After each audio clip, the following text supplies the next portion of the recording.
every day, late at night, not okay. All I want, and I pray, all I need. Hello guys, tayo magluluto ng kangkong. Ayan guys, nagigisa na ako ng bawang.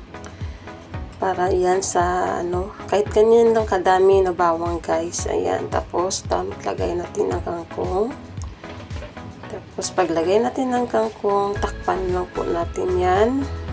Tapos mas maganda dyan guys na lagyan nyo ng malakas na apoy para mabilis yan maano yung kangkong. Yan, tinakpan na natin, tanggalin natin. Ayan, tingnan mo, naging siya, nag-absorb na ba yung yung tubig dyan.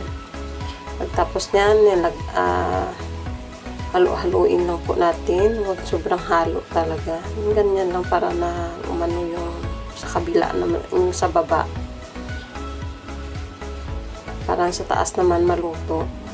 Ayan, kanina diba marami siya, ngayon lumiit na lang. Kasi nag-absorb na yung tubig dyan kasi tinakpan natin para pantay yung pagkaluto ng kangkong. Yan, haluin lang para yung yung ng bawang din dyan ng lasa, umano din dun sa taas. Ayan lang, simpleng lang yan, gisa-gisa kasi sa Pinas kasi iba din yung luto natin, di ba? Ito kasi sa kanila, yun ang nagpasarap dito, yung sauce niya. Yun ang pinaka gusto ko. Ayan, ang sekreto ng aking ginisang kangkong na Chinese style.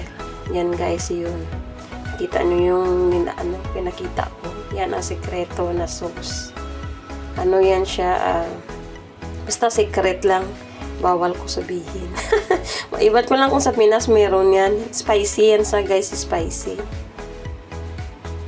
Kaya next time ko na lang sabihin, wala na kasi yung pangalan ng yung buong pangalan doon sa lagayan ng bote na na-erase, tabura na ba. Pero yan siya, ang tawag dito, yung maalat-alat kasi yung lasa niyan guys.